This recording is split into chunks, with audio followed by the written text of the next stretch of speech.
शन्नो मित्रः शं वरुणः शन्नो भवत्वर्यमा शन्न इन्द्रो बृहस्पतिः शन्नो विष्णुरुक्रमः नमो ब्रह्मणे नमस्ते वायो त्वमेव प्रत्यक्षं ब्रह्मासि त्वमेव प्रत्यक्षं ब्रह्म वदिष्यामि ऋतं वदिष्यामि सत्यं वदिष्यामि तन्मामवतु तद्वक्तारमवतु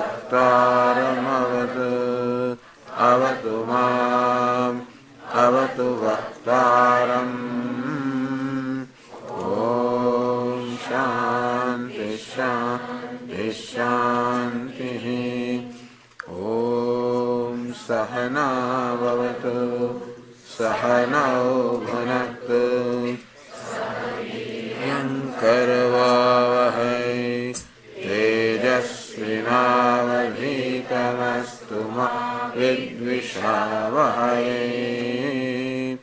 ॐ शान्ति शान्ति शान्तिः ॐ पूर्णमदः पूर्णमिदं पूर्णात् पूर्णमुदच्यते पूर्णस्य पूर्णमादाय पूर्णमेवावशिष्यते ॐ शान्ति शान्ति शान्तिः श्रुतिस्मृतिपुराणानाम् आलयं करुणालयं नमामि भगवत्पादं शङ्करं लोकशङ्करं शङ्करं शङ्कराचार्यं केशवं बादरायणं सूत्रभाष्यकृतौ वन्दे भगवन्तौ पुनः पुनः ईश्वरो गुरुरात्मेति मूर्तिभेदविभागिने व्योमवद्व्याप्तदेहाय दक्षिणामूर्तये नमः।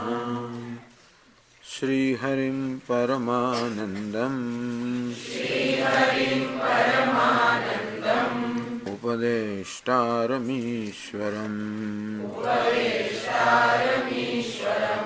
व्यापकं सर्वलोकानां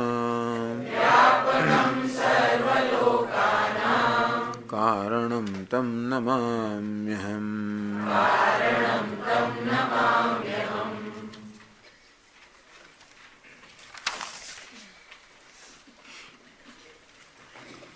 उक्तसाधनयुक्तेन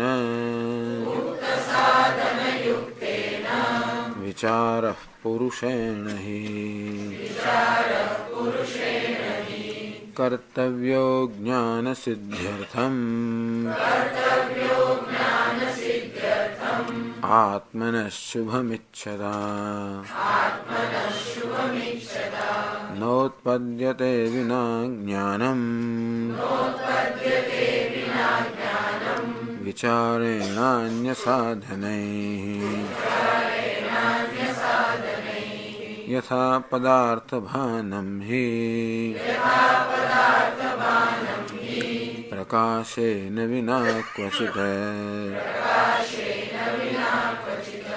कोऽहं कथमिदं जातं को वै कर्तास्य विद्यते उपादानं किमस्तीह विचारः सोऽयमीदृशः।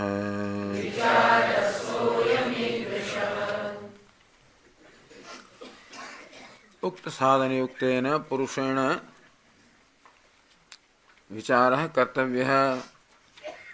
आ प्रकारे જ્યારે સાધન પ્રાપ્ત થયું, સાધન ચતુષ્ટય પ્રાપ્ત થયું, વિવેક વૈરાગ્ય જાગૃત થયો, સમાધિ ષટક સંપત્તિ तीव्र इच्छा जागृत થઈ, સંસાર બંધ નિર્મુક્તિ કથમ મે સ્યાત કદા વિભો, ક્યારે સંસારના બંધનમાંથી મુક્ત થઈશ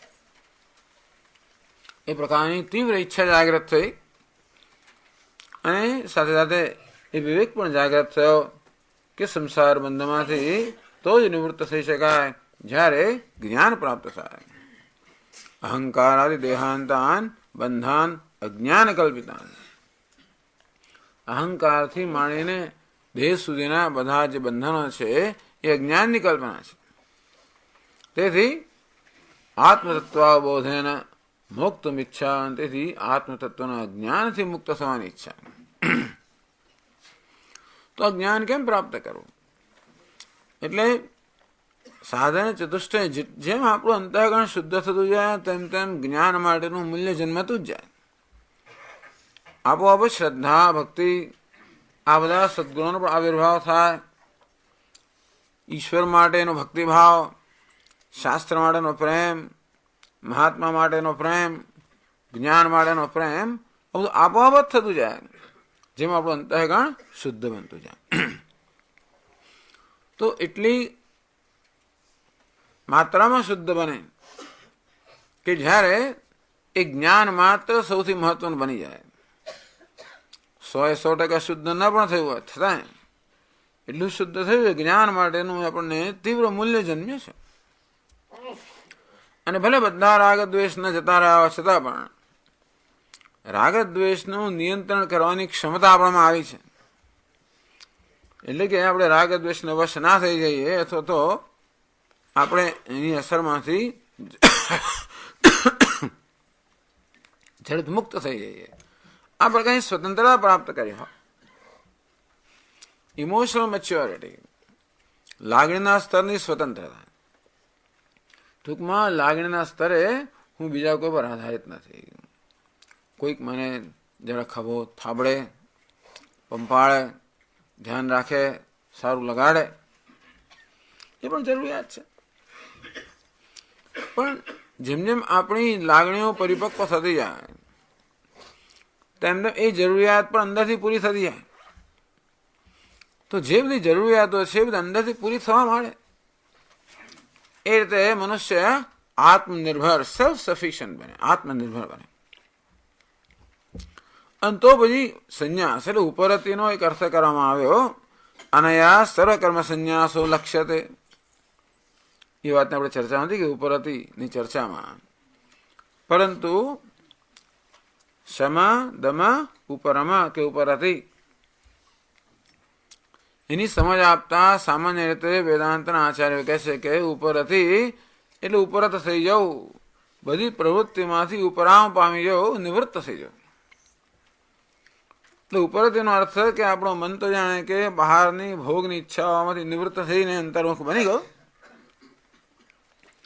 તો હવે કર્મ કરવાનું કોઈ પ્રયોજન ના રહે. કર્મ માણસે ત્યારે જ કરવાનું હોય જ્યારે કશુંક મેળવવાનું હોય, સિદ્ધ કરવાનું હોય, ભોગવવાનું હોય. એવી જ્યારે કોઈ જરૂરિયાત ના રહી ત્યારે હવે કર્મની જરૂરિયાત નથી. અને તેથી માણસ આ કર્તવ્ય કર્મનો ત્યાગ કરી દે અને એ માટેની અનુમતિ આપણને શાસ્ત્રમાંથી પ્રાપ્ત થાય છે કે બાકીની બધી આપણી ફરજો પૂરી કરી પછી આત્મા પ્રત્યેની, પોતાના પ્રત્યેની ફરજ છે એ પ્રત્યે આપણે હવે ધ્યાન કેન્દ્રિત કરી શકીએ. એ પણ સ્વીકારવામાં આવ્યું છે.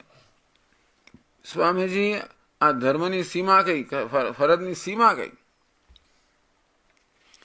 એટલા જ માટે સામાન્ય રીતે વર્ણન કરવામાં આવે કે માતા પિતાની શું ફરજ છે, ક્યાં સુધીની સીમાઓ છે. ઋણાની ત્રીણી અપાકૃત્ય મનોમોક્ષે નિવેશાય. 3 પ્રકારના જે ઋણ છે એ ફેર્યા. પિતૃઓ પ્રત્યે, દેવતાઓ પ્રત્યે, ઋષિઓ પ્રત્યે, સમાજ પ્રત્યે. તો એમાં એવું તો નથી કે તમે બધું જ કરી શકો. કોઈ માણસ બધું કરી શકવાનું જ નથી. અને તેથી એવું નથી કે સમાજ માટે બધું કરીએ અને કોઈને માટે બધું કર્યું બનવાનું જ નથી. કે બધાને કોઈકને પૂરો સંતોષ આપી શકીએ, બધાને કેટલોક સંતોષ આપી શકીએ, પણ બધાને બધો સંતોષ આપી શકે બનવાનું જ નથી. એવું તો ક્યારેય પણ ના બને કે આખી દુનિયા પ્રત્યેની બધી ફરજ આપણે પૂરી કરી છતાં પણ આપણે કચાશ નથી રાખી અને એવો સંતોષ છે. ત્યારે હવે એ ફરજનો ત્યાગ કરીને પોતાના પ્રત્યેની ફરજ છે એ પણ મનુષ્ય હવે એના તરફ ધ્યાન આપી શકે. તો આ પ્રકારે બધા કર્મ બીજી બધી પ્રવૃત્તિમાંથી પણ નિવૃત્ત થઈ ગયો. ઉક્ત સાધન યુક્ત એને પુરુષેણ વિચાર કર્તવ્ય. તો આ રીતે કર્તવ્યનો ત્યાગ કર્યો, વિવિધ દિશા સંન્યાસ ગ્રહણ કર્યો, એ જવાબદારીમાંથી છૂટવા માટે નહીં, પરંતુ વિચાર કર્તવ્ય, જેથી એ હવે સર્વે રીતે પોતાનું ધ્યાન આ આત્માના અનુસંધાનમાં કેન્દ્રિત કરી શકે. જ્ઞાન સિદ્ધર્થમ, આત્માના જ્ઞાનની સિદ્ધિ માટે વિચાર કરવો જ જોઈએ, કર્તવ્ય. आत्मा और द्रष्टव्य, श्रोतव्य है, मंतव्य है, निध्यासितव्य है. आत्मा वाले द्रष्टव्य है. हे मैत्रेयी, आत्माનું દર્શન કરવું જોઈએ. કારણ કે જે સુખ તું આખા જગતના પદાર્થોથી શોધી રહી છે એ વાસ્તવમાં આત્મામાં જ છે. તેથી એ દર્શન કરશે તો તારી જે ઝંખના છે એ પૂરી થશે. તારે દુનિયાને જાણવી હોય તો આત્માને જાણી લે, દુનિયાને મેળવ્યું તો આત્માને મેળવી લે, તો બધી ઝંખનાઓ પૂરી થઈ જશે. અસતોમાં સદગમય, તમસોમાં જ્યોતિર્ગમય, મૃત્યોરમાં અમૃતમ ગમે. આ બધી ઝંખનાઓ છે, બધી આત્માને મેળવવાથી જાણવાથી પૂરી થઈ જશે. તેથી આત્માવાર દ્રષ્ટવ્ય હે, આત્માનું દર્શન કરવું જોઈએ, આત્માનું અપરોક્ષ જ્ઞાન પ્રાપ્ત કરવું જોઈએ. મહારાજ કેવી રીતે થઈ શકે? શ્રોતવ્ય હે, મંતવ્ય હે, નિધ્યાસિતવ્ય હે. આત્માનું શ્રવણ કરવું જોઈએ. આત્માનું શ્રવણ કરવું એટલે શું? તો આત્માનું પ્રતિપાદન જેમાં કરવામાં આવ્યું છે એવા શાસ્ત્રનું શ્રવણ, શાસ્ત્રના વાક્યોનું શ્રવણ. કારણ કે શાસ્ત્રનો વિષય આત્મા જ છે. આત્માનું શ્રવણ કરવું હોય તો શાસ્ત્રના વાક્યોનું શ્રવણ. પરંતુ શ્રવણ એટલે માત્ર સાંભળવું એવું નહીં. સામાન્ય રીતે કથાનું આપણે શ્રવણ કરીએ એમાં સાંભળવું મુખ્ય હોય છે. તો આમાં સાંભળવું પર્યાપ્ત નથી, પરંતુ આ શાસ્ત્રના વાક્યોનો અર્થ સમજવાનો વિચાર કરો. આ આત્મા વિશે વિચાર કરો એટલે શાસ્ત્રના જે પ્રમાણ વિચાર કરો. શાસ્ત્રના વાક્યો આત્માના સ્વરૂપનું ઉદ્ઘાટન કરવાનું પ્રમાણ છે. જેવી રીતે આંખો રૂપ અને રંગનું જ્ઞાન પ્રાપ્ત કરવાનું પ્રમાણ છે, તેવી રીતે શાસ્ત્ર તત્વમસી મહાવાક્ય છે એ આત્માના યથાર્થ સ્વરૂપને જાણવા માટેનું પ્રમાણ છે, અર્થાત યથાર્થ જ્ઞાન પ્રાપ્ત કરવાનું સાધન છે. એટલે વિચાર કરવો અર્થાત પ્રમાણ વિચાર કરવો. શાસ્ત્રના જે વાક્યો છે એ વાક્યો પર વિચાર કરો. વિચાર કરો અર્થાત એ શાસ્ત્રના વાક્યના તાત્પર્યને સમજવું. તો વિચાર એટલે એ પ્રકારની માનસિક પ્રવૃત્તિ જેમાં શાસ્ત્રના વાક્યોનું તાત્પર્ય સમજવા માટેનો પ્રયત્ન થઈ રહ્યો છે. ભાઈ છેવટે શાસ્ત્રના વાક્યોનું તાત્પર્ય આત્મા જ છે. એટલા માટે શાસ્ત્રના વાક્યોનો સમજવાથી આત્માને સમજે. જે માંડુક્ય ઉપનિષદ કે ઓમ માંડુક્ય ઉપનિષદમાં આ ઓમકાર છે એ ઓમકારનું વિશ્લેષણ કરવામાં આવ્યું. ઓમકારના વિશ્લેષણમાં અમને શું રસ હોય? તો કે નહીં, ઓમકાર એ આત્માનું કે બ્રહ્મનું નામ હોવાને કારણે અને નામ અને નામનો ભેદ હોવાને કારણે ઓમકારને સમજવાથી આત્માને સમજશો. એટલે આ રીતે શાસ્ત્ર આપણને આત્મા પર વિચાર કરવાની પદ્ધતિ પૂરી પાડે છે. તેથી શાસ્ત્રના જે વાક્યો છે એ વાક્યો પરનો ઉપદેશ છે, એ ઉપદેશને બરોબર સમજવો. એ વાક્યોના અર્થને બરોબર સમજવા માટે જે પ્રકારની માનસિક પ્રવૃત્તિ થવી જોઈએ એને વિચાર કહેવામાં આવે છે. તો વિચાર એટલે શું સમજવાનું?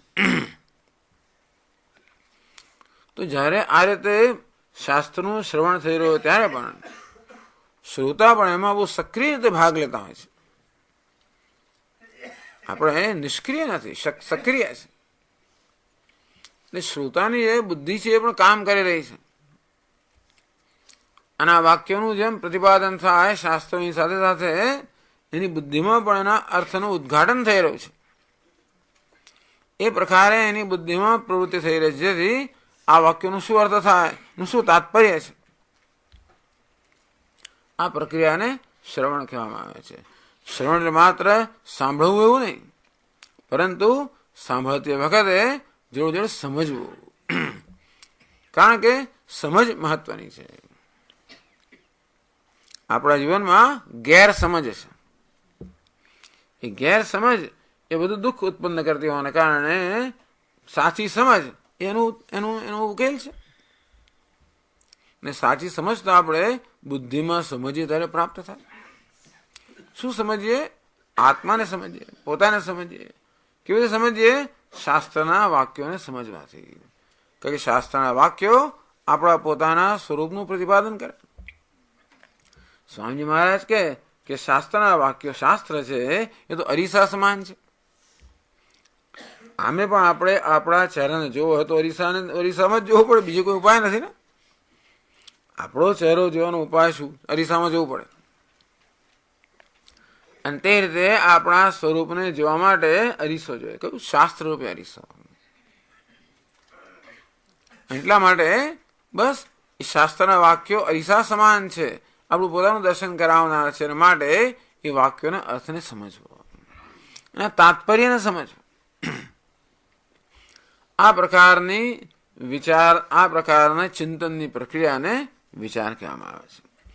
એટલે સ્વતંત્ર નહીં, ભલે કહ્યું પુરુષેણ વિચાર કર્તવ્ય. આ પ્રકારે અધિકારી મનુષ્ય કે પુરુષે કે સ્ત્રી જે હોય, અધિકારી વ્યક્તિ વિચાર કરવો જોઈએ. એટલે કે શાસ્ત્ર અને આચાર્યની મદદથી વિચાર કરવો જોઈએ. શાસ્ત્રના વાક્ય પર વિચાર કરવો જોઈએ. નોત્પદ્યતે વિના જ્ઞાનમ વિચારેણ અન્ય સાધનૈ. કારણ કે વાક્ય માત્ર સાંભળવાથી જ્ઞાન જન્મે એવું થાય, બહુ ઉત્તમોત્તમ અધિકારી હોય તો. પણ સામાન્ય રીતે આપણને વાક્યના અર્થ સમજવા માટે જરા અક્કલ ચલાવવી પડતી હોય છે, બુદ્ધિનો ઉપયોગ કરવો પડતો હોય છે. શબ્દોનો અર્થ સમજવો પડે, શબ્દો એકબીજા સાથે કેવી રીતે સંબંધિત છે, સંકળાયેલા છે, સમજવું પડે. એમ કરીને એક વાક્યનો એક અર્થ છે જાણવો પડે. બધા શબ્દો મળીને એક વાક્ય બનતું હોય, દરેક શબ્દ પોતપોતાનો અર્થનું જોડે જોડે ફાળો આપતો હોય, એમ કરીને એક વાક્યનો અર્થ થતો હોય. આ બધો સમન્વય આપણી બુદ્ધિમાં થતો હોય છે. તો એ રીતે શાસ્ત્રના વાક્યોને પણ એ રીતે સમજવા. એ સિવાય જ્ઞાન ના જન્મે. જ્ઞાન એટલે આત્માનું જ્ઞાન કે પરમાત્માનું જ્ઞાન, સત્યનું જ્ઞાન આ રીતે જન્મે. જે વસ્તુ છે, જે પ્રકાશમાન છે, અનુભવનો વિષય છે, અને એટલા જ માટે જેના વિશે અનેક પ્રકારની ગેરસમજ છવાઈ રહી છે, એનું જ્ઞાન તો સાચી સમજથી થાય. એટલે કહે છે કે યથા પદાર્થ ભાનમિ પ્રકાશે વિના ક્વચિત. આમ તો પદાર્થને આપણે જોઈએ તો આપણે આંખોથી જોતા હોઈએ છીએ, પણ આંખો માત્ર આ પદાર્થના રંગને જોવા માટે પર્યાપ્ત નથી. પણ આ પદાર્થ જે છે ને એ બહારના પ્રકાશથી પ્રકાશિત થાય તો જ આંખો જોઈ શકે. તે રીતે જ્ઞાન તો આપણી બુદ્ધિમાં થાય, પરંતુ વિચાર જે છે ને પેલા બહારના પેલા પ્રકાશ જેવો છે એ વાક્યોને પ્રકાશિત કરે. જેમ બહારનો પદાર્થ આ ફૂલને પ્રકાશિત કરે, ત્યારે હું જોઈશું કે તેવી રીતે આ વિચારની પ્રક્રિયા પેલા વાક્યોને પ્રકાશિત કરે અને અર્થનું એમાંથી સ્ફુરણ થાય, અર્થને પ્રગટ કરે. તો આ રીતે પહેલા તો અંતઃકરણ શુદ્ધ થાય, જિજ્ઞાસા જન્મે. જિજ્ઞાસા પૂરી કરવા માટે વિચાર કરવો જોઈએ. તો કયા પ્રકારનો વિચાર કરવો જોઈએ? પોતે જ ગ્રંથકાર પોતે કહે છે, કોહમ કથમિદમ જાતમ કો વૈ કર્તાસ્ય વિદ્યતે. કોહમ, હું કોણ છું? ક્યાંથી શરૂ થયું?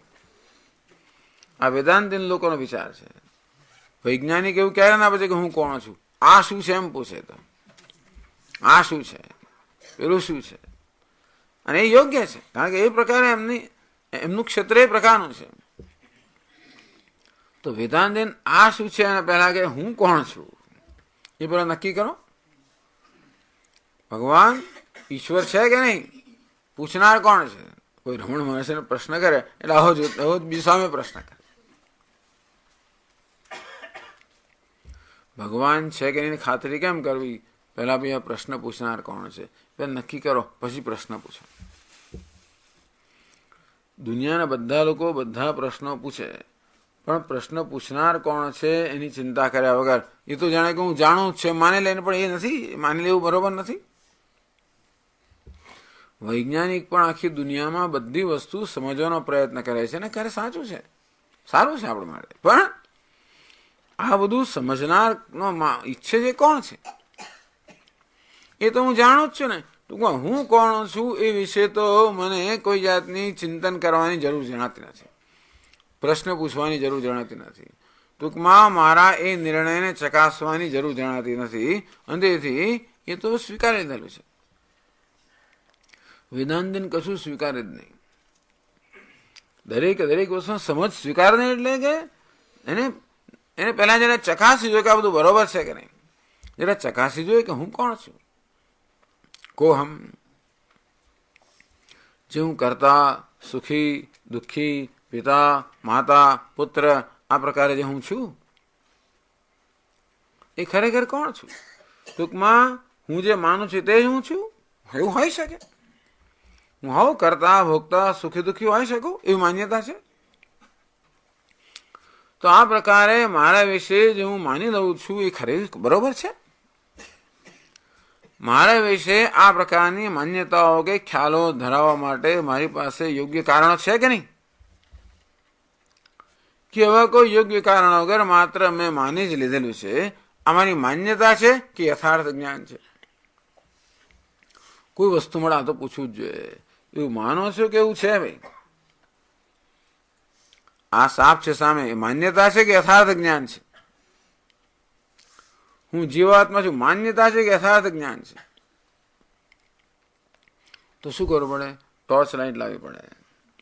એ ટોર્ચ લાઇટ લાવીએ, એ પદાર્થને પ્રકાશિત કરીએ, ત્યારે જ પછીનું યથાર્થ જ્ઞાન થાય. અંતે રીતે ટોર્ચ લાઇટની જરૂર છે. આત્મા પર ટોર્ચ લાઇટ. શેની ટોર્ચ લાઇટ? વિચારની ટોર્ચ લાઇટ. કયો વિચાર? શાસ્ત્ર વિચારની ટોર્ચ લાઇટથી જયારે જોવાની જરૂર છે કે હું ખરેખર જીવાત્મા છું, સંસારી છું, કરતા છું, ભોગતા છું કે બીજું કાંઈ છે? કોહમ. ટૂંકમાં આપણે હું જે છે ને એ વસ્તુને પણ માત્ર સ્વીકારી, કશી વસ્તુ સ્વીકારી ન લેવી જોઈએ. દરેક આપણી માન્યતાને કે ખ્યાલને વિચારની કે વિવેકની કસોટીએ ચઢાવવો જોઈએ. સોની લોકો ક્યારે એમને ના સ્વીકારે, ઘસીને જોઈ લે. તમે લઈ જાઓ દાગીના, એમને જોખીને પૈસા ના આપી દે, ત્યાં કસી લે બરોબર છે કે નહીં. જો ના ખબર પડે તો એના ટીપે ખરો, એથી ના ખબર પડે તો કાપે ખરો, એ ના પડે તો ભાઈ પાછો ગરમ કરે, બધું કરે, જેને ખાતરી ના થાય ત્યાં સુધી. તેવી રીતે ખાતરી ના થાય ત્યાં સુધી બરોબર ટીપવું જોઈએ, ગરમ કરવું જોઈએ, જે જોઈએ એમના વિચાર. કોહમ કથમ ઇદમ જાતમ. પછી બીજો પ્રશ્ન, આ જગત વિશેનો પ્રશ્ન. કથમ ઇદમ જાતમ, ઇદમ જગત સાવરંગમાત્મકમ, કથમ કસ્માત જાતમ. આ જગત શેમાંથી જન્મ્યું છે? તમને શું એની ચિંતા? પણ જગતનું કારણ આપણે જાણીએ તો પછી આ જગત કેવું છે સમજીએ ને. કારણના ગુણો બધા કાર્યમાં આવતા હોય છે, માટે આ જગતનું શું કારણ છે, એટલે કયા કારણથી જગત સર્જાયું છે એ સમજીએ તો પછી જગત કયા પ્રકારનું છે, એની કેવી સત્તા છે, કેટલું સાચું છે એ પણ આપણે સમજી શકીએ. અને તો પછી એની સાથે કેમ વ્યવહાર કરો ખબર પડે ને. તદુપરાંત હું પણ જગતનો એક અંશ છું, માટે મારી જાતને જાણવા માટે જગતને જાણવાની જરૂર તો ખરી જ. હું જગત કરતા તદ્દન સ્વતંત્ર હોત તો જુદી વાત છે, પરંતુ હું પણ જગતનો અંશ છું. અને જગતમાં જે કંઈ થઈ રહ્યું છે એ બધાની મારા પર કશી ને કશી અસર છે. આ જગતે જે પ્રકારે મારી સાથે વર્તાવ કર્યો અને મેં વર્તાવ કર્યો, એને કારણે અનેક બધા સંસ્કારો મારા વળી ગયા છે, મારા વ્યક્તિત્વનું ઘડતર આ બધાથી થયેલું છે.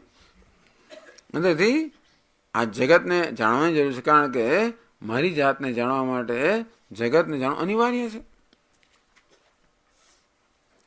જો એકબીજા પર અસર કરતી હોય વસ્તુ ત્યારે બંનેને જાણવી પડે. ઇદમ સ્થાવર જંગમાત્મકમ જગત, આ સ્થાવર અને જંગમ પદાર્થનું જગત છે. કથમ જાતમ, કેવથી જન્મ્યું, કસ્માત જાતમ, શેમાંથી જન્મ્યું, કેમ અધિષ્ઠાન ઇત્યર્થ. ટૂંકમાં જગતનું અધિષ્ઠાન શું છે, જગતનું સત્ય શું છે, આ વૈજ્ઞાનિકનો પ્રશ્ન છે. જગતનું સત્ય શું છે, એનું મૂળભૂત તત્વ શું, શેમાંથી આ બનેલું છે, અથવા એનું સત્ય શું છે.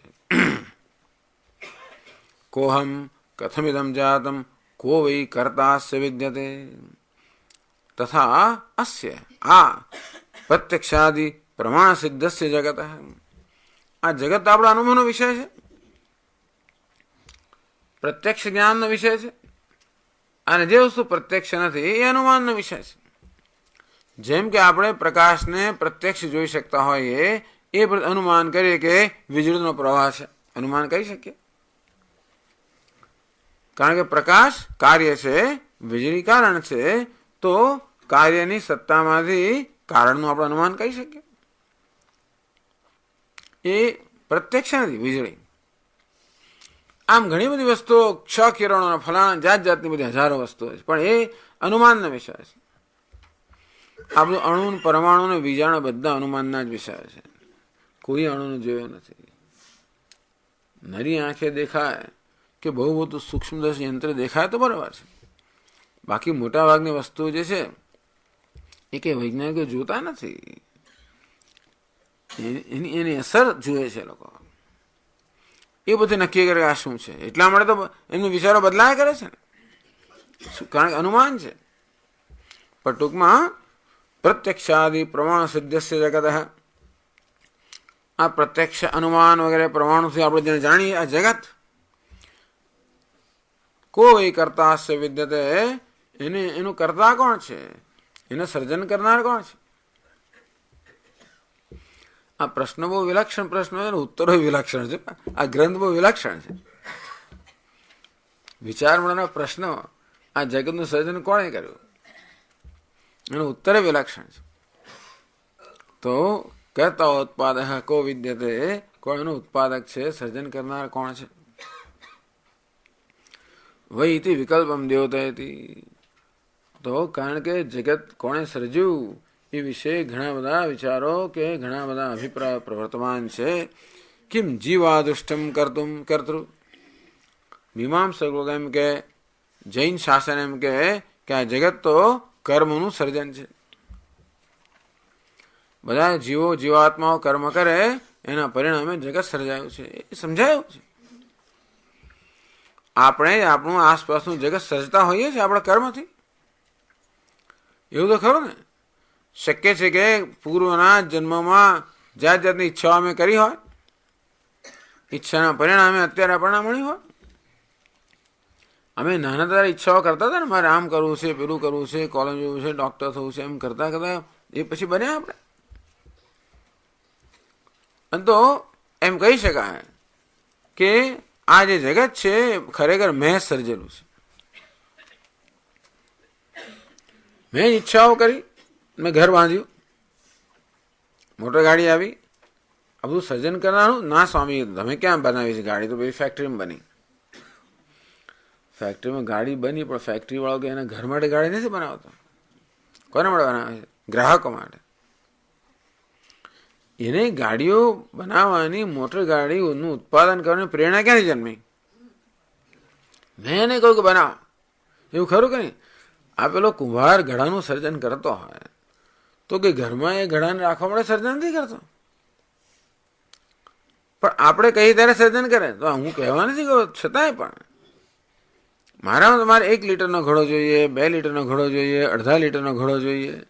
એ કે 50 લીટરનો ઘડો બનાવે છે, કોઈ દી બનાવે છે? કેમ નથી બનાવે? કારણ આપણે ઈચ્છા નથી કરી એટલા માટે. કુંભાર કેવા પ્રકારના ઘડા બનાવે? જે વેચાઈ શકે, એટલે કે જેની જરૂરિયાત લોકોને હોય, જે હોવાની લોકો ઈચ્છા કરતા હોય, ટૂંકમાં આપણે ઈચ્છા કરીએ એ પ્રેરણા પેલા કુંભારને થાય અને સર્જન કરે. ભલે કુંભાર સર્જન કરતો જાણે, પણ ખરેખર તો એની પાછળની પ્રેરણા આપનાર તો હું જ છું ને. આર્કિટેક્ટ ભલે ને ઘર બાંધતો હોય, એનું ઘર નથી બાંધતો, મારું ઘર બાંધે છે, મેં એને કોઈ પ્રમાણે બાંધતો હોય છે ને. એટલે પ્રત્યક્ષ રીતે જોતા એમ જણાય કે આર્કિટેક્ટે ઘર બાંધ્યું, પણ ખરેખર કોણે બાંધ્યું? મેં બાંધ્યું, મારી ઈચ્છા છે બંધાયું. નહીં તો આર્કિટેક્ટને બાંધવું તો એ જુદી રીતે બાંધે. પણ મેં કહું મારે 5 રૂમ જોઈએ, મારે ફલાણું જોઈએ, ઢીકણું જોઈએ, આ પ્રકારનું દ્રશ્ય જોઈએ. આર્કિટેક્ટની ઈચ્છા જુદા પ્રકારની હોય, પણ મારી ઈચ્છા પ્રમાણે કરે છે. એટલે એક સમજ એવી છે કે આ જીવાત્માઓ બધા જે ઈચ્છા કરે છે એના પરિણામ ભગવાન કેવું આર્કિટેક્ટ છે. ભગવાન તો ઈચ્છા પૂરી કરનારો છે. કે ભગવાન જો સ્વતંત્ર રીતે જેમ ફાવે એમ કરતો હોય તો પછી આપણે એને પ્રશ્ન પૂછ્યો કે આવું કેમ કર્યું? આપણે પૂછીએ ને કે મને આટલા માર્ક્સ શા મળ્યા? તો કે લે તારું પેપર જોઈ લે. એ જાતે જેમ તેમ માર્ક્સ આપતો હોય તો પછી પ્રશ્ન થઈ જાય. તેમ ભગવાન પણ એની જાતે બસ ભગવાને પહેલા દાડે ફલાણું ઘડ્યું, બીજા દાડે પેલું શું કરવા ઘડ્યું ભાઈ? બસ એનો તુક્કો હોય તો પછી આવો તુક્કો કરનાર ભગવાન કોણ? આપણે શું કહીએ? ભગવાન જ્યારે ઘડે ત્યારે પણ આપણી ઈચ્છાઓને માન આપીને ઘડતો હોય છે, આપણી ઈચ્છા પ્રમાણે ઘડતો હોય છે. બહુ કૃપાળો છે. જે ઈચ્છા તારી આ ઈચ્છા છે, લે ભાઈ. તારી પેલી ઈચ્છા તો કે લે. ના સ્વામીજી મને તો જોઈતું નથી. અત્યારે પણ પહેલા જોઈતું હતું એટલે મળ્યું, અત્યારે ભલે ના જોઈતું. જ્યારે માંગ્યું ત્યારે ખબર નહોતી. એટલે જ ગણાય કે ભાઈ માંગો તો પછી રડતા નહીં આવડે, મળશે ને ત્યારે. માંગીએ છીએ ખરા, મળે ત્યારે રડતા પણ નહીં આવડે એવું. એટલે કે તે વખતે પછી ત્યારે વિચારે કે આ વસ્તુ મારે મળે છે, 25 વર્ષ પછી શું એ જ્યારે વિચારવા જવું છે. પણ ચાલો માંગતા માંગી લીધું ટૂંકમાં. એટલે ભગવાને જે સર્જન કર્યું એ કંઈ પોતાની તુક્કાથી સર્જન નથી કર્યું, પરંતુ જે રીતે આ બધા લોકો માંગે છે એ પ્રકાર છે. એટલે પ્રશ્ન પૂછે કે ભગવાને જગતનું સર્જન કેમ કર્યું? તો કે આ બધા જીવાત્માઓ છે એમને પોતાની ઈચ્છા પ્રમાણે ઈચ્છાઓ પૂરી કરી શકે એ માટેનું આખું આ જગત રહે છે. એટલે કે જીવાત્માઓ બધા છે એમના કર્મમાંથી જે અદૃષ્ટ ઉત્પન્ન થયું એ દ્વારા જગત સર્જાયું એવી એક માન્યતા છે. કેવું આ ઈશ્વર? કોઈ એમ કહે નહીં ઈશ્વરે સ્વતંત્ર છે, ઈશ્વરે સ્વતંત્ર જગતની રચના કરે એવું માનનારા છે. કેવું અન્ય દેવ કિંચિત વિકલ્પ કે બીજું કોઈ છે? આ જીવાત્માઓએ જગતનું સર્જન કર્યું, ઈશ્વરે જગતનું સર્જન, કોણે જગતનું સર્જન કર્યું?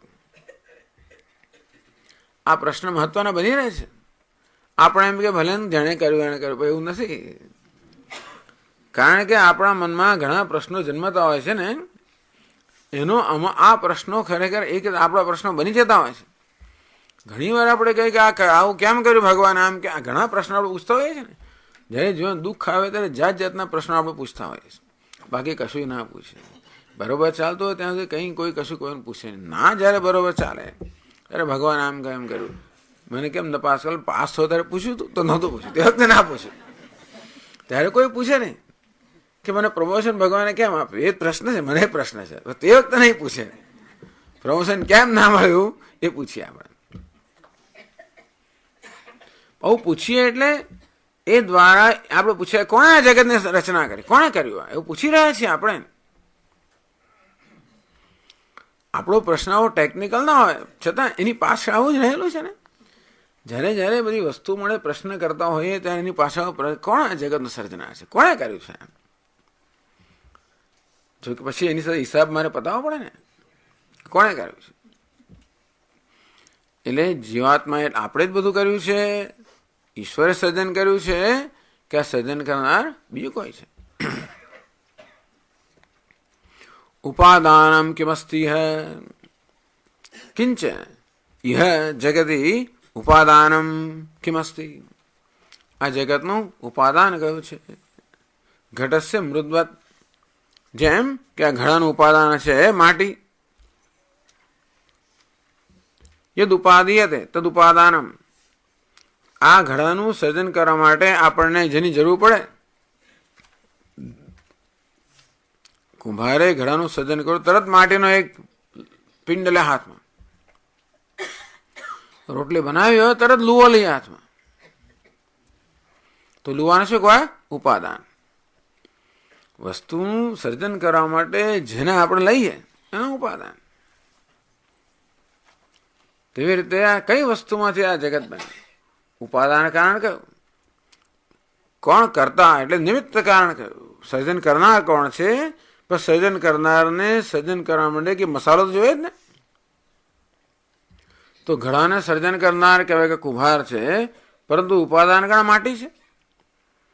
તો કુંભારે ઘડાનું સર્જન કરવું હોય તો માટી એને લેવી પડે, માટી કહેવાય ઉપાદાન કારણ.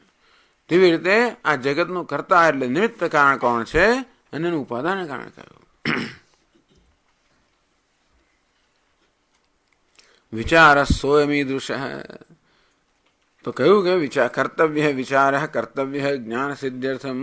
જ્ઞાન પ્રાપ્ત કરવા માટે, વસ્તુને સમજવા માટે. જ્ઞાન પ્રાપ્ત એટલે વસ્તુને સમજવી. એટલે વેદાંત શાસ્ત્ર કહે છે કે આ બધું સમજવાની જરૂર છે. આ બધી વસ્તુઓનો આપણા જીવનમાં મહત્વનો ફાળો છે. આપણે પોતે મહત્વના છીએ આપણા જીવનમાં. આ જગત મહત્વનું છે અને જગતનું સર્જન કરનાર મહત્વનું છે. આપણું જીવન આ ત્રણનું બનેલું છે ને, જીવ, જગત અને સર્જન કરનાર. એટલે આ ત્રણેય વસ્તુઓને વ્યવસ્થિત સમજવાની જરૂર છે. એનું નામ જ્ઞાન. જ્ઞાન એટલે એમને બરોબર સમજવું, બીજું કાંઈ નહીં. બરોબર ક્યારે સમજી શકીએ? આ પ્રકારનો જયારે આપણે પ્રશ્ન પૂછીએ અને એ પ્રકારે એ પ્રશ્ન ઉત્તર મેળવવા માટે ચિંતન કરી, ત્યારે કે હું કોણ છું, મારું વાસ્તવિક સ્વરૂપ શું? હું મારી જાતને માનું છું કરતા ભોગતા સુખી દુઃખી છું, કે પછી બીજો કોઈક છું, કે આમાં રહેલું કોઈ બીજું તત્વ છે? શું સતત પરિવર્તનશીલ છું, કે પછી પરિવર્તન રહિત કોઈ આ બધા આ સુખી દુઃખી બધાને જોડનારું કોઈક સૂત્ર હું છું? આ જગત જે છે મારી સમક્ષ, એનું નિમિત્ત કારણ કયું? એનું સર્જન કરનાર કયું તત્વ? અને આ શેમાંથી બનેલું છે? કયો મસાલામાંથી, કયા ઉપાદાનમાંથી બનેલું છે? તો જગતને સમજવા માટે એનું નિમિત્ત કારણ, એનું ઉપાદાન કારણ બંને સમજવા જોઈએ. કરતા એટલે નિમિત્ત કારણ અને ઉપાદાન કારણ. તો જગતને સમજીએ. આ જગતને સમજીએ એટલે આપોઆપ જગતના સર્જનાને સમજીએ, કારણ કે એ નિમિત્ત કારણ. જગતનું કારણ એટલે ઈશ્વર. એટલે આ જગત શેમાંથી બન્યું, એનું સર્જનાર કોણ, એવો પ્રશ્ન કરીએ એટલે જગતની સાથે સાથે ઈશ્વરનું પણ અંદર સમજ આવી જ ગઈ. ટૂંકમાં આ ત્રણ વસ્તુઓની સમજ આપણા જીવનમાં અત્યંત મહત્વની છે, કારણ કે આપણું જીવન આ ત્રણ વસ્તુઓનું બનેલું છે: જીવ, જગત અને સર્જનહાર. અને આ ત્રણેય વસ્તુઓ વિશે આપણા મનમાં ખ્યાલો છે, માન્યતાઓ છે, અભિપ્રાયો છે, અને એ અભિપ્રાયો આપણા બધા વ્યવહારનું નિર્ણય કરતા હોય છે. એટલું જ નહીં, પરંતુ આ અભિપ્રાયો આપણા મનમાં કયા પ્રકારની લાગણીઓ જન્મે છે એ પણ અભિપ્રાયથી નક્કી થતું હોય છે. મારો અભિપ્રાય હોય કે મારી પાદ પૂજા કરવામાં આવે તો મારું સન્માન થયું, અને ન કરાવતા ના થયું, ધારો કે એવું મારો અભિપ્રાય, તો એટલે મારું સન્માન થયું એ નિર્ણય કરનાર હું જ છું ને. એ નિર્ણય કયા હેતુ કઈ રીતે કર્યો? સન્માન વિશે મારો શું અભિપ્રાય છે, મને ક્યાં બેસાડ્યો, બીજા બધાને ક્યાં બેસાડ્યા, મને ક્યાં બેસાડ્યો, મને શું કર્યું, મને શું પીરસ્યું, કેવી રીતે પીરસ્યું, કોણે પીરસ્યું, ક્યારે પીરસ્યું, પહેલું પછી આગળ પાછળ કોણે. ખરું કે નહીં? તમે લોકો સુખી સ્વામી થાવ ને એટલે આ બધી વસ્તુ આવે અંદર પાસે.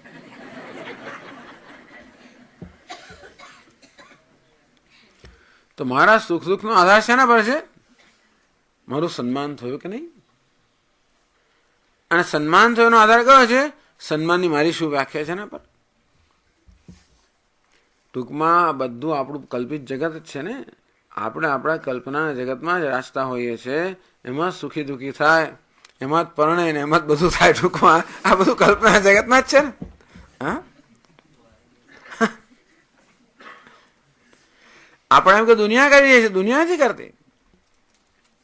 આપણા ખ્યાલ બધું કરે છે. આ બહુ સમજવાની જરૂર છે. હું સુખી હોઉં એનું કારણ પણ મારો ખ્યાલ છે, દુઃખી હોઉં એનું કારણ પણ મારો ખ્યાલ જ છે. એની જ વસ્તુથી કોઈ સુખી થાય ને કોઈ દુઃખી થાય છે. પેલાને બીજા એક રોટલી મળી ને આમ આનંદ થઈ ગયો. હવે કોણે આપી, ક્યારે આપી, શેમાં આપી, ચિંતા જ નથી. એને રોટલી મળી. અને મને રોટલી તો મળી, પણ કેવી રોટલી છે, ક્યાંથી આવી, કાચી છે, પાકી છે, આમ કેવી છે, કોણે બનાવી, ક્યાં બનાવી, શું છે, બ્રાહ્મણે બનાવી, પટેલે બનાવી, પેલાએ બનાવી, કઈ થાળીમાં લાવ્યા, કેવી રીતે લાવ્યા, અડક્યા, દૂધ ઘી નાખ્યું, ના નાખ્યું, કેટલું નાખ્યું, આજુબાજુ નાખ્યું, પીરસતી વખતે કેમ પીશું, શું છે, બરાબર મૂક્યું કે ના મૂક્યું, વાળીને મૂકી, સીધી મૂકી, ક્યાં મૂકી.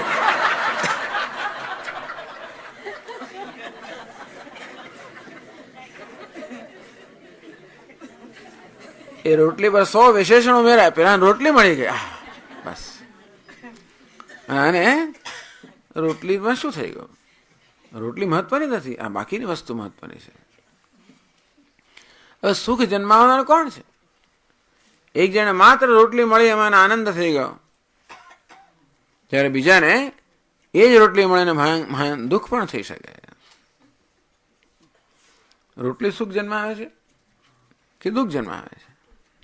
સુખ પણથી જન્માવતી, દુઃખ પણથી જન્માવતી. કોણ સુખ જન્માવે? મારો ખ્યાલ. કોણ દુઃખ જન્માવે? મારો ખ્યાલ. માટે દુઃખી કોણ કરે છે? આપણા ખ્યાલ. મુક્ત કોણ કરે? આપણા ખ્યાલ. ખ્યાલ એ પણ સમજ. એટલે એક ખ્યાલ દુઃખી કરે તો બીજો ખ્યાલ એ વડે જુદા પ્રકારનું દુઃખ લાવે. પણ માત્ર યથાર્થ જ્ઞાન છે, સાચી સમજ છે, એ જ બધા દુઃખને દૂર કરે. આ વેદાંત શાસ્ત્રનું નિદાન છે. એટલે બીજું કશું કરવા કરતા 10, 50, 100 લાખ રૂપિયાનું ઘર બાંધવું, પેલું બધું સુખી થવા મળે એવું ધંધો કરવા કરતા પહેલા ત્યારે આ બધા ખ્યાલ છે ને જે સરખા કરી લઈએ. આપણે આપણા બધા અભિપ્રાય છે ને ચકાસી લઈએ. જે કરવું હોય પછી કરજો. પણ આ બધું અકબંધ રાખીને પેલું કરીએ તો પછી શું થવાનું હતું? એ તો પેલા એના જેવું થયું ને. આ વાર્તા જ નહીં આજે દર વખતે, પણ પંડિત નહેરુના પેલા હતા ને કમાન્ડર ઇન ચીફ ફલાણા હતા, કોઈ જે હોય તે. પણ એવું નહીં, એની પહેલા આપણે હવે મને આપણને કહેવામાં કોઈની જાતિ પર નિર્દેશ ના કરવો, એવું કશું કરવું નહીં. એવી કોઈ જાતની તમારે છઠ્ઠા મસ્કરી ના કરવી જોઈએ કે પેલો ફલાણો હતો ને ઢીકણો હતો. હતા કોઈ વ્યક્તિ હતી તો પંડિત નહેરુનું જરા રૂઆબ ને મિજાજ ને બધું હતું. એટલે એક વાર કઈ મિટિંગમાં એમને લઈ ગયા હશે મોટી, ને પછી કઈ દુર્ગંધ આવવા મળે કે તો મોજા બદલાય છે કે નહીં, મોજા કેટલા દિવસથી મોજા પહેરે છે, દુર્ગંધ આવશે, મોજા બદલે લાવો. સાંજે બીજી મિટિંગ હતી. પેલો ભલે ના આર્મીનો માણસ થરથરે આની આગળ હતો, એવું તો ખરું જ. સાંજે વળી મિટિંગમાં આવ્યા, હજી દુર્ગંધ આવે છે. મોજા બદલ્યા નહીં? જો બદલ્યા ને ખિસ્સામાં કાઢીને જો જૂના મોજા રહ્યા.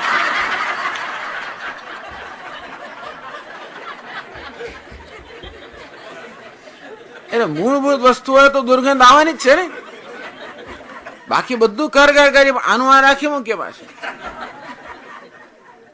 કે બધી જાતની આપણે રચનાઓ કર્યા કરીએ. અંદરની વસ્તુ જે છે શું છે? આપણા અભિપ્રાયો, આપણા ખ્યાલ, જેને ભ્રમ કહેવામાં આવે છે, એ બધા સાચવી જ રાખીએ, પછી એને છોડાય નહીં આપણાથી. સૌથી દુઃખ જન્માવનારી વસ્તુ તો આનું નામ જ અહંકાર. અહંકાર એટલે આ બધા ભ્રમનો સરવાળો, બીજું કશું નથી. એ છોડતા કેવું દુઃખ થાય છે. પણ એ બધું આપણે પકડી જ રાખીએ અને બાકીનું ગમે તેટલું પરિવર્તન કરીએ તો પણ દુર્ગંધ આવ્યા જ કરવાની. એ વેદાંત સાથે ત્યાં જયારે સફાઈ કરી લો એકવાર, પછી જે જરૂર પડે કરજો. ઉપાદાનમસ્તિ કિમસ્તિ વિચાર સ્વયમી દૃશ. આ પ્રકારનો વિચાર એમ આત્મ જગત કારણ વિશે એ દૃશ્ય આત્મા અને જગતના કારણ વિશેનો વિચાર જે છે એમનો વિચાર એ દૃશ્ય, આ પ્રકારનો વિચાર. સૈવ જ્ઞાન. વિચાર એટલે માત્ર તુક્કા ચલાવવા કે પેલા વિચારના ગોળા ચડાવવા ખુરશી, એ નહીં. સૈવ જ્ઞાન સાધનમ. કયા પ્રકારનો વિચાર જ્ઞાનનું સાધન? આ પ્રકારનો વિચાર. એ જ્ઞાનનું સાધન છે. તેથી કહેવામાં આવ્યું વિચાર કર્તવ્ય. તો ચાલો કોહમ, 3 પ્રશ્નો પૂછ્યા. કોહમ, હું કોણ છું? કથમ ઇદમ જાતમ, આ કેવી રીતે જન્મ્યું? ને 4 છે કર્તાસ્ય, કોઈ કર્તાસ્ય વિદ્યતે, આનું સર્જન કરનાર કોણ? ઉપાદાનમ કિમસ્તિ, અને ઉપાદાન કોણ? 4 પ્રશ્નો પૂછ્યા. એક પછી એક. હવે એક પ્રશ્ન ઉત્તર પોતે આપે છે. ભાઈ હું કોણ છું એમાં એવું પૂછવાની જરૂર કેમ? કારણ કે અનેક પ્રકારના અભિપ્રાય પ્રવર્તમાન છે. નનુ ચૈતન્ય વિશિષ્ટ કાય પુરુષિત 12 સૂત્રા દેહાકારણ પરિણતાની. એક 4 વાક લોકો છે, ભૌતિકવાદીઓ છે, એ માને કે દેહ જ આત્મા છે. આ ચેતના જે છે એ દેહનો ધર્મ છે. આપણા વૈજ્ઞાનિકો પણ એમ માને કે દેહ જ આત્મા છે. આ ચેતનતા જે છે એ તો તમારા મગજની અંદર અમુક રાસાયણિક પ્રક્રિયાઓ થાય એમ ચેતના જન્મે. તો દેહ જે બધા ઘટકોમાંથી બનેલો છે એ જ્યારે એમનો અમુક પ્રકારનો સંયોગ થાય ત્યારે ચેતનવંતો બની જાય. મરી કેમ જાય? એ સંયોગ જતો રહે ત્યારે મરી જાય. દેહાકારેણ પરિણતાની પૃથિવ્યાદિ 4 ભૂતાની.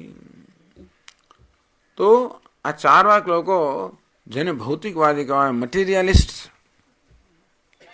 મટીરિયાલિસ્ટ કોને કહેવાય? કે મેટર, કે પદાર્થ સત્ય એવું માનનારો મટીરિયાલિસ્ટ કહેવાય. ખાલી રોટલી ભાત ખાનારો તો બધાએ ખાતા હોય છે, એટલે મટીરિયાલિસ્ટનો અર્થ એ કે પેલો જગતના વિષયને ભોગવે એવું નહીં, પણ જગતનું સત્યતા મેટરમાં છે, પદાર્થમાં છે, ભૌતિક છે, જળ છે. ચેતન જળનો ધર્મ છે. જળ એ મૂળભૂત સત્ય છે. એવું શું કામ માનતા? જળ માણસો જ માને, પણ આવું માનનારા છે. બધા વૈજ્ઞાનિકો આમ જ માને છે કે વાસ્તવિકતા દુનિયાની કેવી છે? આ જળ પદાર્થ છે, પ્રકૃતિ એ, અને ચેતન એ પ્રકૃતિનો ધર્મ છે. તો ચૈતન્ય વિશિષ્ટ કાય પુરુષ પુરુષ આત્મા. કઈ આત્મા કોને કહેવાય? ચૈતન્ય વિશિષ્ટ કાય. ચૈતન્ય રૂપી વિશેષતા ધરાવનારી કાયા, આ શરીર એટલે જ પુરુષ, એટલે કે આત્મા. પણ જયારે જીવતો હોય ત્યારે, મરેલો હોય ત્યારે નહીં. એટલે કે ચૈતન્ય વિશિષ્ટ કાય પુરુષ. તો જ્યાં સુધી આ કાયામાં ચેતનતા છે એનું નામ જ આત્મા. આ કાયા શાની બનેલી છે? 4 પેલા પરમાણુને બનેલી છે. કયા પરમાણુ? પૃથ્વી, જળ, અગ્નિ અને વાયુ. આકાશને લોકો સ્વીકારતા નથી, એટલે આ 4 પરમાણુની આ દેહ બનેલો છે, એ જ આત્મા છે. સૈવ કર્તા સુખ ઇત્યાદિ સર્વ વ્યવહાર મૂલમિતિ. અને આ બધું કર્મ કરનાર સુખી દુઃખી કોણ થાય? આત્મા. એ દેહ જ થાય છે. એથી સર્વજન પ્રસિદ્ધ. તો આ પ્રકારે બધા લોકો જાણે છે. પૂછવાનો પ્રશ્ન ક્યાં રહ્યો? આત્મા કોણ છે? બધા કહે છે આ આત્મા, આ દેહ જ આત્મા છે. કેમ? કારણ કે દેહ મરી જાય, ચેતનના તો ગયો આત્મા, સદગત આત્મા. દેહમાં ચેતનતા ના હોય એટલે શું કહેવાય? આત્મા ગયો. દેહમાં ચેતનતા આત્મા છે, માટે ચૈતન્ય વિશિષ્ટ દેહ, ચેતનતા ધરાવનારો દેહ એટલે જ આત્મા. એ સુખી થાય છે, એ જ દુઃખી થાય છે. તો પછી આ બધા જાણે છે આત્મ વિષય વિચારો ન સ્યાદ. તો પછી આત્મા વિષયમાં આવી ચિંતા કરવાની જરૂર છે? બધા જાણે છે. જે વસ્તુ પ્રસિદ્ધ આવું આટલું ગંભીરતા આ ઘણો શું છે બધા જાણે છે. એના માટે સમય ગાળવાની જરૂર નથી.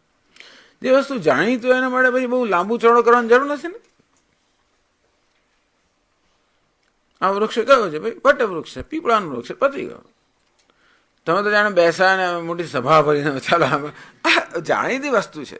જેમ આત્મા જાણીતી વસ્તુ છે, એમાં આટલી બધી તમે તો એવી ભૂમિકા રચનામાં એટલું બધું કરો છો ઊભું કે હા હા આત્મા દેહ આત્મા રહ્યો. દેહ આત્મા છે ને, ચૈતન્ય વિશિષ્ટ દેહ એટલે આત્મા. સર્વજન પ્રસિદ્ધ બધા જાણે છે. જે વસ્તુ બધા જાણતા હોય એના માટે આવો વિચાર કરવાની કોઈ જરૂર નથી. વિચાર ક્યારે કરવો પડે? ન જાણતા હોય ત્યારે. બધા જાણે છે. સર્વજન પ્રસિદ્ધો સતી આત્મવિષય વિચાર ન સ્યાદ. તેથી આ કોહમ, હું કોણ છું, એ પ્રકારે વિચાર કરવાની જરૂર અમને જણાતી જ નથી. જાણીએ છીએ. એટલે એના ઉત્તરમાં 13મા શ્લોકમાં કહે છે, નાહમ ભૂતગણો દેહ નાહમ ચાક્ષગણસ્તથા એતદ્વિલક્ષણઃ કશ્ચિદ વિચારસોયમીદૃશઃ.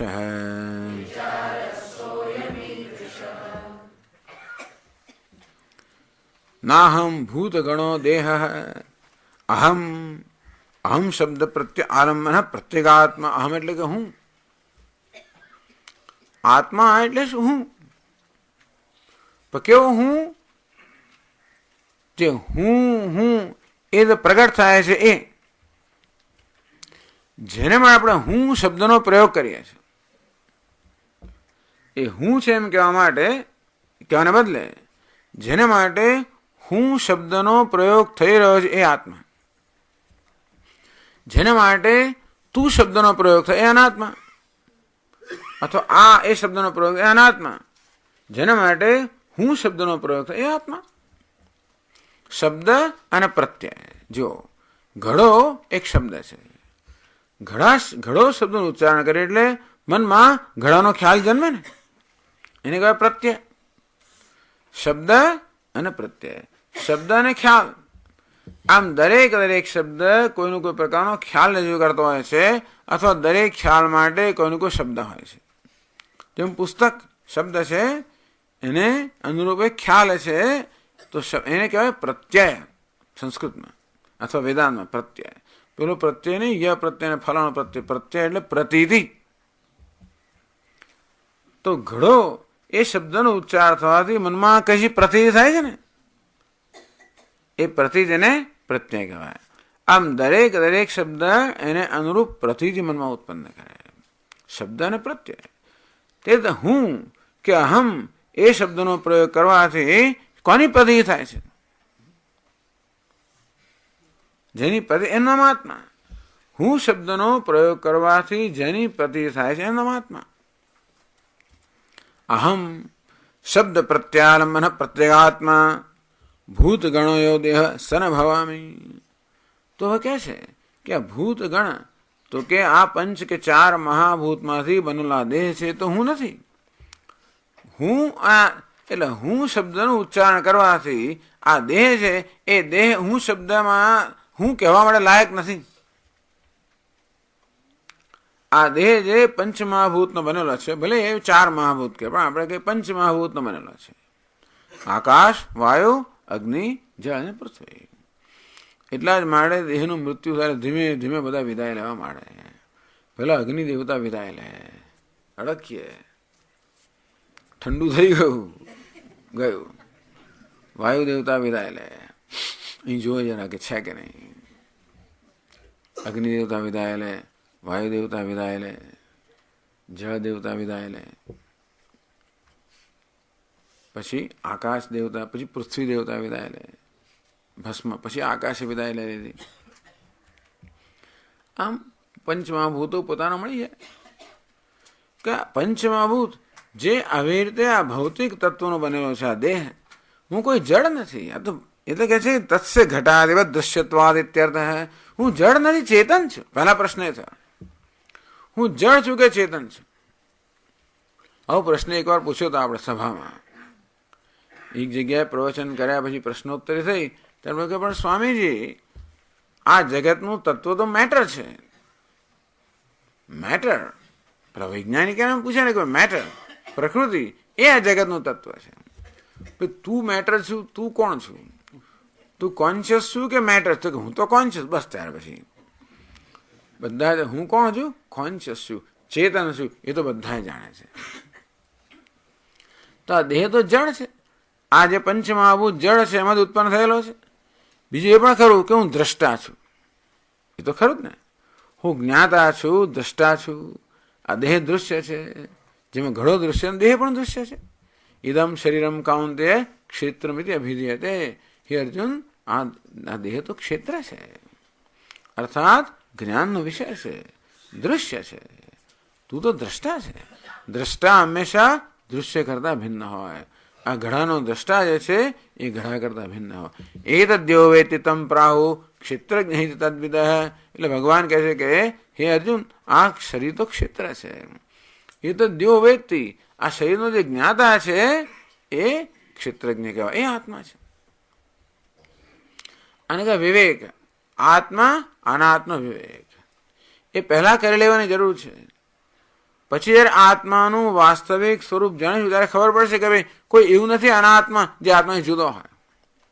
પણ આત્મા અનાત્મા કરતા જુદો છે, અનાત્મા આત્મા કરતા જુદો નથી. આ એક જુદા પ્રકારનું સમીકરણ છે.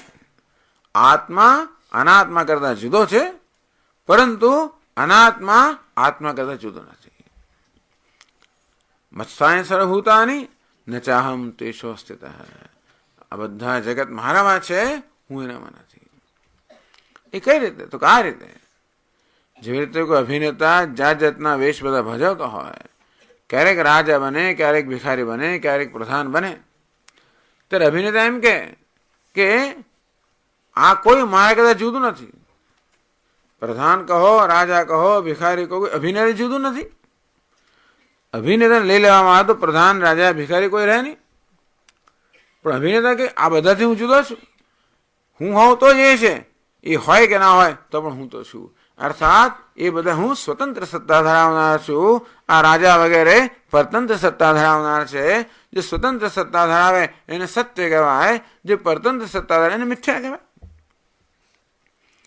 અભિનેતા સત્ય છે, પેલો રાજા કહો, પ્રધાન કહો, ભિખારી કહો, મિથ્યા છે.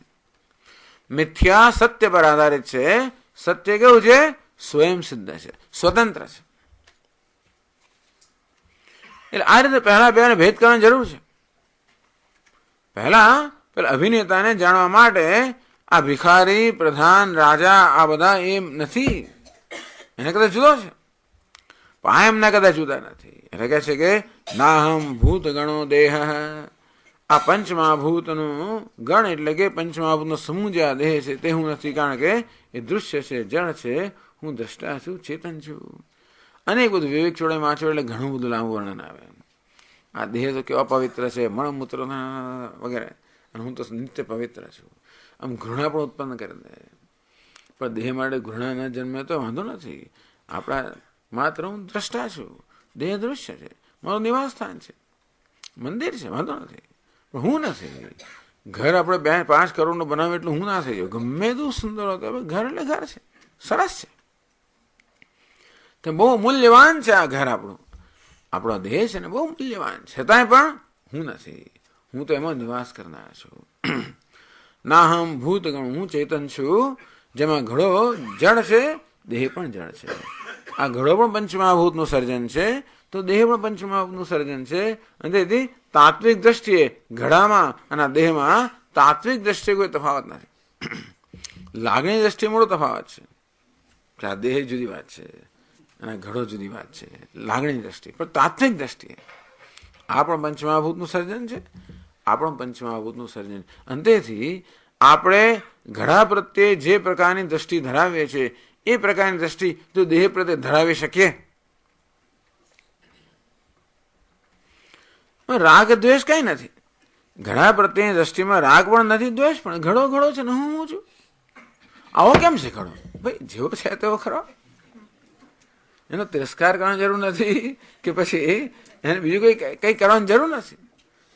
એને છૂટ, એને સ્વતંત્રતા આપો. અંતેથી કોઈ રાગ પણ નથી, દ્વેષ, એને કે ઓબ્જેક્ટિવિટી, નિરપેક્ષતા. તો ઘડાને કેવો ઘડા રૂપે સ્વીકારી લઉં છું, કેવો નિરપેક્ષ છે.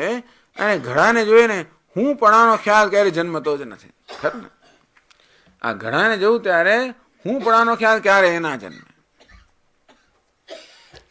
તો તેવી જ રીતે જ્યારે સમજાય કે આ દેહ પણ પંચમહાભૂતનો જ બનેલો છે અને એ પ્રકારનો સંબંધ દેહ સાથે સ્થાપિત થાય જો સંબંધ ઘડા સાથે છે, અર્થાત દેહને જો હું એવો ખ્યાલ ન જન્મે, આ ઘડાને ઘડો એવો ખ્યાલ જન્મે છે, હું ખ્યાલ નથી, તેવી રીતે દેહ પ્રત્યે પણ હું એ પ્રકારનો ખ્યાલ ન જન્મે, ત્યારે સમજવું કે દેહ અને આત્મા વચ્ચે અંતર ઉત્પન્ન થયું. અંતર છે જ, એવું નથી, પણ આપણે અંતર પૂરી દીધું છે. એને કહેવાય તાદાત્મ્ય. એ વાત પણ પછી કરશે. પણ જે વસ્તુ હું નથી વાસ્તવમાં હું માની લેવામાં આવી છે. તો એટલે આ એક આપણો ખ્યાલ, શું ખ્યાલ છે? હું પુરુષ છું, સ્ત્રી છું, ઊંચો છું, નીચે છું. આ જેમાં જન્મ્યા દેહને આત્મા માનવાને કારણે આ બધા આપણા ખ્યાલો છે. આ પ્રત્યેક ખ્યાલ દુઃખ આપનારો છે. પુરુષ એટલે દુઃખ, સ્ત્રી એટલે દુઃખ, ઊંચો તોય દુઃખ, નીચો તોય દુઃખ, જાડો તોય દુઃખ, પાતળો તોય દુઃખ, દુઃખ જ દુઃખ. જાડા હોય તો પાતળ લોકો મસ્કરી કરે, પાતળ હોય જાડા મસ્કરી કરે, ઊંચા હોય તો નીચા લોકો મસ્કરી કરે, નીચે તો ઊંચા. કોઈ કોઈ તો આપણને સંભળાવનારો મસ્કરી નીકળે છે. ટૂંકમાં જે કોઈ ખ્યાલ આપણે દેહને કારણે આપણા વિશે ધરાવ એ દુઃખી કરનારો છે. એટલે મેં કહ્યું ને કે હવે જયારે આપણે દુઃખ જન્મે ત્યારે પૂછ્યું કે કોને દુઃખ થયું? ઊંચાને, નીચાને, જાડાને, પાતળાને, પુરુષને, સ્ત્રીને, વૃદ્ધને, યુવાનને, કોને દુઃખ છે? કોઈકને એમાં જ કોઈ દુઃખ છે, આત્માને દુઃખ નથી. આટલું થતું, આટલું આવડતું નથી, આટલું મોટું થાય ને કે સમજતા એટલે મોટાને દુઃખ છે. એટલે આટલી ઉંમર થાકી ગયો એટલે કે યુવાનને દુઃખ છે. શું તમે કર્યું આખી જિંદગી સુધી? એટલે ઘરડાનું દુઃખ છે. ટૂંકમાં જ્યારે આવું બધું દુઃખ આપનારા બધા વાક્યો છે. દુનિયાનો એક જ ધંધો છે, બીજાને કેમ દુઃખ આપવો. પોતાના દુઃખને ભૂલવા માટે બીજાને કેમ દુઃખ આપવું, આ એક જ પ્રવૃત્તિ છે બધાને. એમ કરવાથી આપણે એમ કે આપણે બરોબર છે. આવું કેમ છે ખબર નથી. લોકોને આવું કરવાની કેમ જરૂર પડે છે ખબર નથી પડતી. શા માટે લોકોએ બીજાની ખોડ ખાપણ કાઢવી જોઈએ? શા માટે એમની નિંદા કરવી જોઈએ? એમને દેખતા જ શું કરવા કેવું છે પાછું?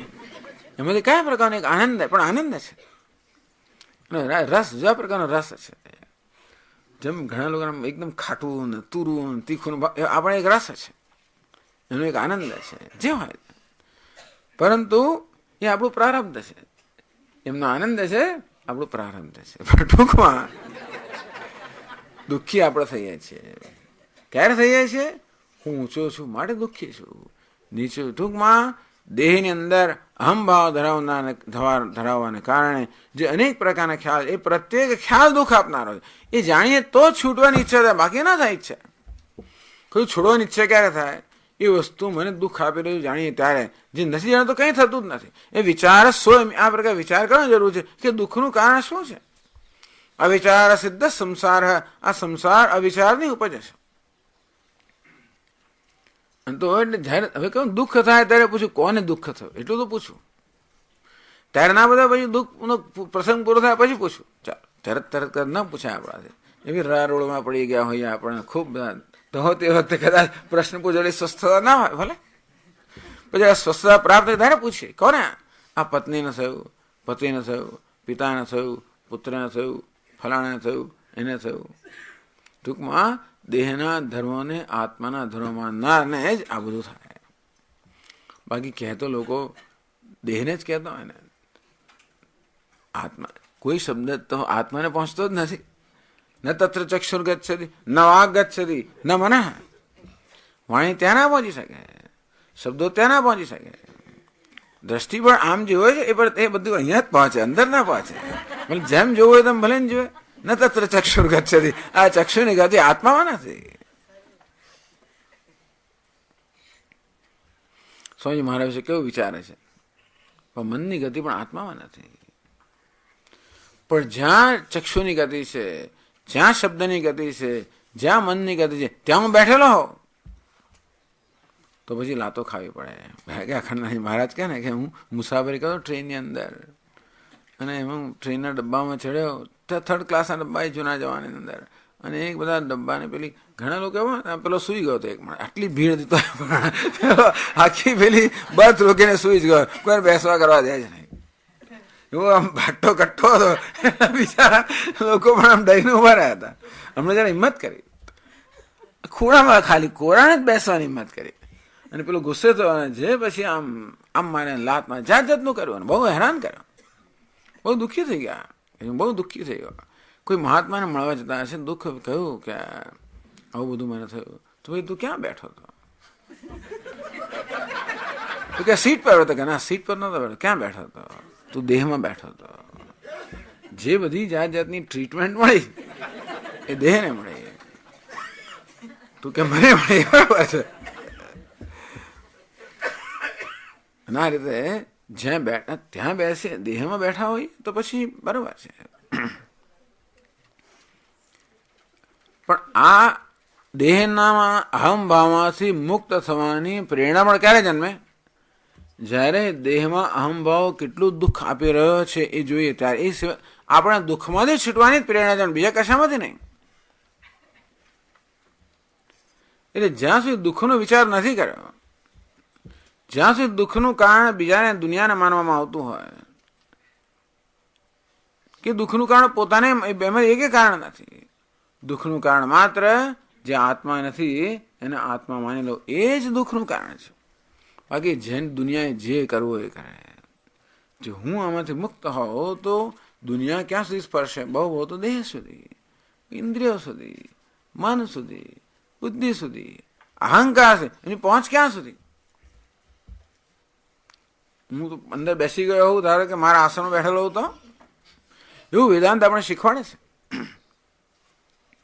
પણ આ કરવામાં આપણે પૂરતો પ્રયત્ન કરવાનું જરા અંદરથી પ્રેરણા આવે એ માટે એ જાણવાની જરૂર છે કે દેહમાં અહમભાવને કારણે કેટલું દુઃખ પડે છે. એ ન માનીએ. જ્યાં દેહ સુખ આપનારો, દેહ ભલે સુખ, અહમભાવ દુઃખ આપ, દેહ દુઃખ આપનારો નથી. પણ લોકો દેહનો તિરસ્કાર કરે છે. એક સ્વામીજી અમારા ઘણા વર્ષો પહેલા રોજ સત્સંગ મળે છે, એ ધીસ બોડી એવો આમ એટલો એનો તિરસ્કાર, આ મારું દુશ્મન છે. અરે બિચારા એને શું ગુનો કર્યો? દેહ દુશ્મન નથી, એ તો સેવા કરે છે આપણી. ઘણા એવો દેહનો તિરસ્કાર કરી નાખે. દેહ કોઈ તિરસ્કાર યોગ્ય પણ નથી. દેહમાં અહમ ભાવ. નાહમ ભૂત ગણો દેહ, નાહમ ચાક્ષ ગણસ તથા તરી ઇન્દ્રિય ગણસ્ત્વમ સ્યાહાયદી 4 વાગ એક દેશમાં ઉત્થાપ્ય. આ પણ ઘણી વાર દેહ છે એવો ખ્યાલ હોય, ક્યારેક ક્યારેક ઇન્દ્રિયોમાં પણ અહમભાવ થઈ જતો હોય છે. હું આંધળો છું, બહેરો છું, લૂલો છું, લંગડો છું, બોબડો છું વગેરે જયારે કહીએ ત્યારે ક્યાંક જ્ઞાનેન્દ્રિયમાં, કર્મેન્દ્રિયમાં અહમભાવ દુઃખી થતા હોય છે. આપણે બહુ દુઃખી થઈએ છીએ. સંભળાતું ના હોય દુઃખી, દેખાતું ના હોય દુઃખી. તો એ કહે છે કે ના હમ ચાક્ષ અક્ષર એટલે કે ઇન્દ્રિય. આ ઇન્દ્રિયોનો સમૂહ પણ હું નથી. એટલે આગળ ગઈ ને વાત, ઇન્દ્ર અને વિરોચનને જયારે એ લોકોને એવું સમજ્યા પ્રજાપતિના ઉપદેશમાંથી કે આપણે તો દેહ જ છે, ત્યારે ઇન્દ્રએ વિચાર કર્યો. જતા જતા આમ તો સંતોષ થઈ ગયો. વિચાર કર્યો કે આવું કેવી રીતે આ દેહ ને, ધારો કે શરદી તો મને આત્માને શરદી થઈ જાય, આ દેહ આંધળો થાય તો આત્મા આંધળો થઈ જાય, દેહ મરી જાય તો આત્મા મરી જાય. ના હમ ભોગ્યમ પછી આ તો બરોબર નથી. કારણ કે આ તો અજર, આમાં વિશે એને સાંભળેલું કે આત્મા કેવો છે? અજર છે, અમર છે, ભૂખ તરસથી મુક્ત છે, નિષ્પાપ છે. આ દેહ તો અજર પણ નથી, અમર પણ નથી, ભૂખ તરસ મુક્ત નથી. એ તો બરોબર નથી. એ તો હું ના હોઈ શકું. પાછો ગયો તો વિરોચન પાછો ના ગયો, ઇન્દ્ર પાછો ગયો.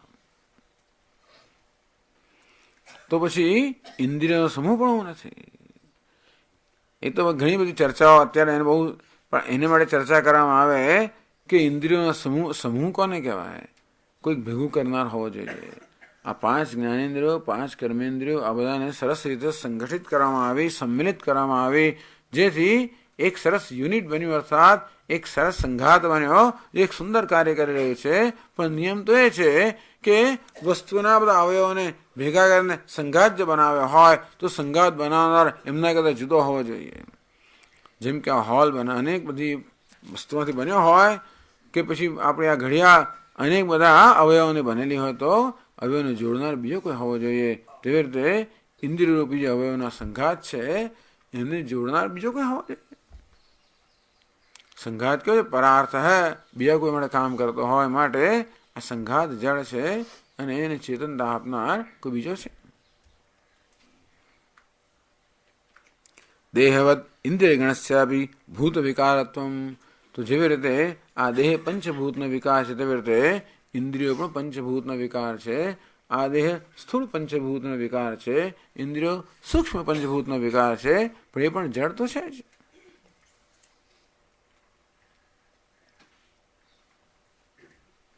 સવા એશ પુરુષ અન્નરસમય કહે છે ઉપનિષદ કે આ દેહ શાનો બનેલો છે? અન્નના રસ બનેલો છે, જળ છે. અન્નમય સૌમ્ય મન આપોમય પ્રાણ તેજોમય વાક. તો મન જે છે એ અન્નના સૂક્ષ્મ અંશોથી બનેલું છે. આ વાણી જે છે એ જળની ઉપજ છે. આ પ્રાણ જળની ઉપજ છે, વાણી છે તેજની ઉપજ છે. ટૂંકમાં આ ઇન્દ્રિયો પણ પંચમહાભૂતમાંથી બનેલી છે, અને તેથી જળ છે, હું એ નથી. તેવી રીતે ઇન્દ્રિયોમાં અહમભાવને કારણે શું શું દુઃખ થાય છે પણ જયારે જાણી લેવું. ક્યારેક કેમ સ્વામીજી દેખાય છે પેલો ધ્રુવનો તારો? કશું ના દેખાય, ગમે તેટલું કરતો હોય ના દેખાય.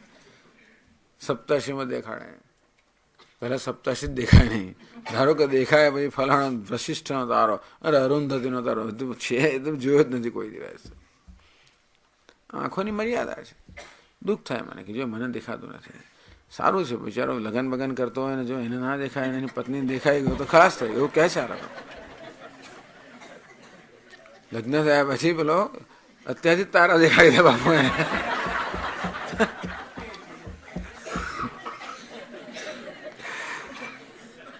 ના દેખાયો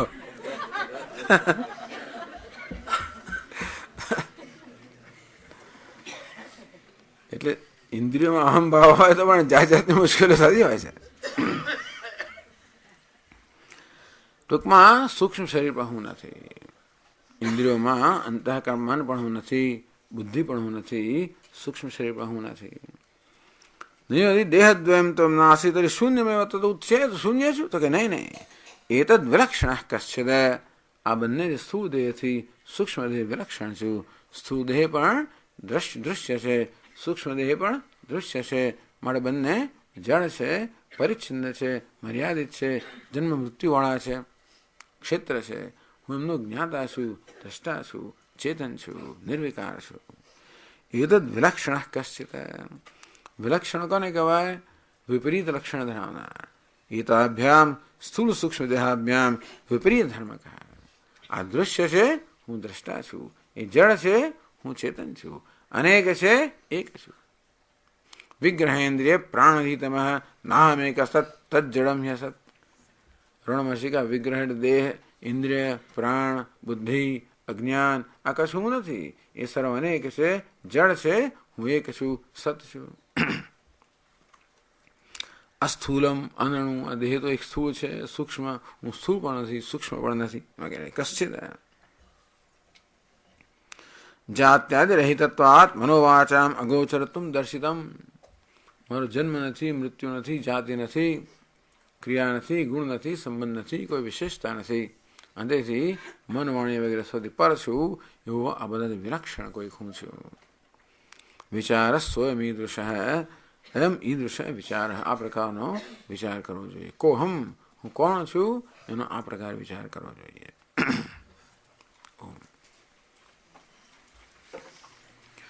ઓમ પૂર્ણમદ પૂર્ણમિદમ પૂર્ણાત પૂર્ણમુદચ્યતે પૂર્ણસ્ય પૂર્ણમાદાય પૂર્ણમેવાવશિષ્યતે. ઓમ શાંતિ શાંતિ શાંતિ.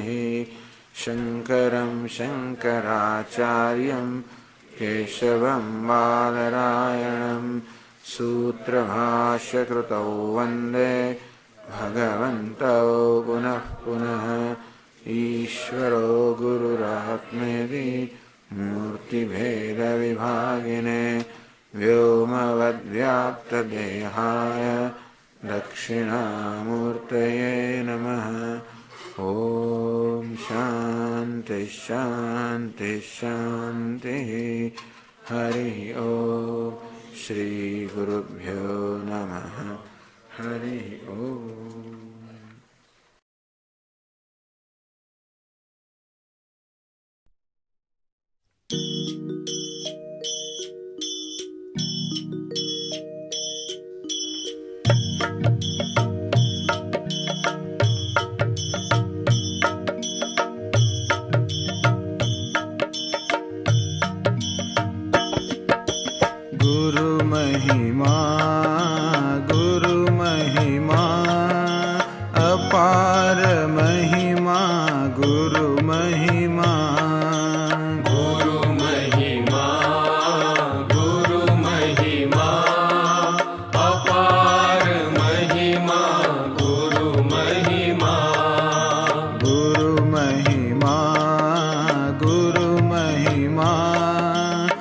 अपार महिमा गुरु महिमा गुरु महिमा गुरु महिमा अपार महिमा गुरु महिमा किं वचनीयं गुरु महिमा किं वचनीयं गुरु महिमा किमवचनीयं गुरु महिमा किं वचनीयं गुरु महिमा गुरु महिमा गुरु महिमा अपार महिमा गुरु महिमा गुरु महिमा गुरु महिमा अपार महिमा गुरु महिमा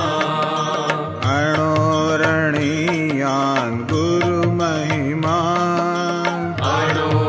अणोरणीयान् गुरु महिमा महतो महीयान् गुरु महिमा महतो महीयान् गुरु महिमा गुरु महिमा गुरु महिमा अपार महिमा गुरु महिमा गुरु महिमा गुरु महिमा अपार महिमा गुरु महिमा सच्चिदानंद गुरु महिमा सच्चिदानंद गुरु महिमा भावय हे मन गुरु महिमा भावय हे मन गुरु महिमा गुरु महिमा गुरु